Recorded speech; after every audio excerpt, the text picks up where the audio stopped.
What's up, everyone? I have been ranking every single horror movie that I've seen in 2025.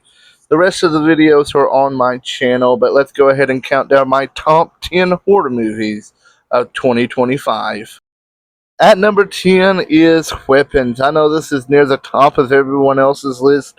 It still makes my top 10. I think there's 9 other movies better than this one, but just everything about this movie was fantastic, man. I absolutely love the way that they told the story.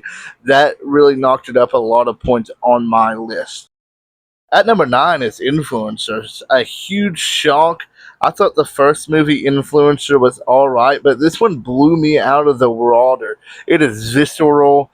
It's got a great story. The acting is great. The characters are great. This one is fantastic. Another shocker at number 8 is The Housemaid, man.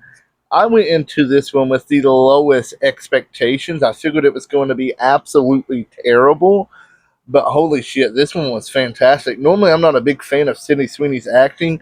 She did okay in it, but Amanda Seyfried did fantastic. She absolutely stole every scene she was in, and honestly, this one was fantastic.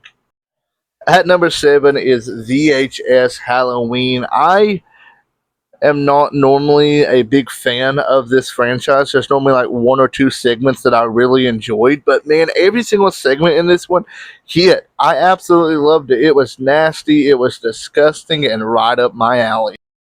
At number 6 is Locked, and this is more thriller than horror, but it's listed as a horror. And just the performances this by Bill Skarsgård and Anthony Hopkins was fantastic, and all pretty much takes place in a car, and it had me on the edge of my seat the entire time. At number 5 was Cannibal Mukbang. Man, this one is another one that is just gross.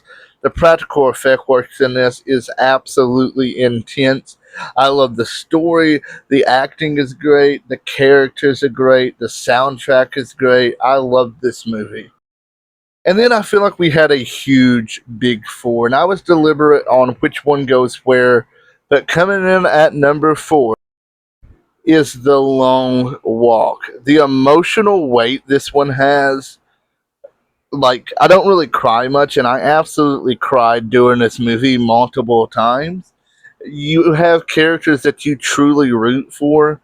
There is so many great scenes in this. This is a movie about friendship, about brothership, and all around one of the best movies of the year. And at number 3 is Sinners. I was blown away by this when I watched it in theaters. The performances are fantastic.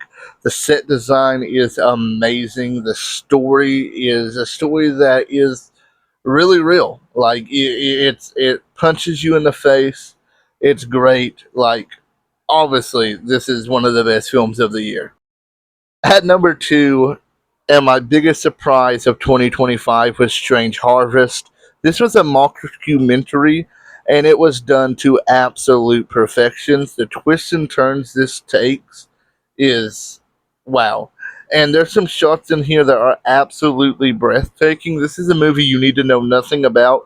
Go in blind, and I promise you will love it. That's why it's my number 2 of the year. And at number 1 is Bring Her Back. Talk about raw, talk about visceral, talk about cerebral. That's what this movie entails. It is a story about grief.